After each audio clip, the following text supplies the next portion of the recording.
ఈరోజు మార్నింగ్ లేవగానే first tea తాగేసాను. దాని తర్వాత ఇంట్లో చేసిన బ్రేక్‌ఫాస్ట్ మాత్రం స్పాన్ దోస. ఇప్పుడు స్పాన్ దోస అంటున్నాం. అప్పట్లో మాత్రం పొల్లట్లు అనేవాళ్ళమి. చట్నీ మాత్రం పండు మిరపలతో చేసిన పల్లి చట్నీ. దాని తర్వాత నార్మల్ పల్లి చట్నీ ఇది. సో, 2 బాగున్నాయి. బట్ చట్నీ తక్కువ ముంచుకున్న బావుంది. ఎందుకంటే దోస బాగా టేస్ట్ ఉండవాలంటే మామూలుగా చట్నీ తక్కువైనా బావుంది. నాకది బా నచ్చింది. అది కంప్లీట్ అయిన తర్వాత మాత్రం క్లాస్ ఉంటే క్లాస్ చూసుకున్నాను.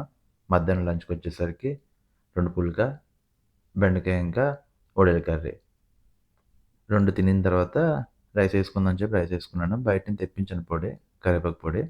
చాలా ఉప్పుగా అనిపించింది నాకైతే. సో, ఆయిల్ మాత్రం పల్లి ఆయిల్ కలుపుకొని తిన్నాను. నెక్స్ట్ వచ్చేసరికి మళ్ళీ కర్రీ ఉంటే కర్రీ కూడా కలుపుకొని తినేసాను. దాని తర్వాత మజ్జిగ చారు. ఈవినింగ్ కొంచెం బేగా ఎళ్ళిపోయాను స్టేడియంకి. యాజ్ యూజువల్ రొటీన్ కదా వాకింగ్.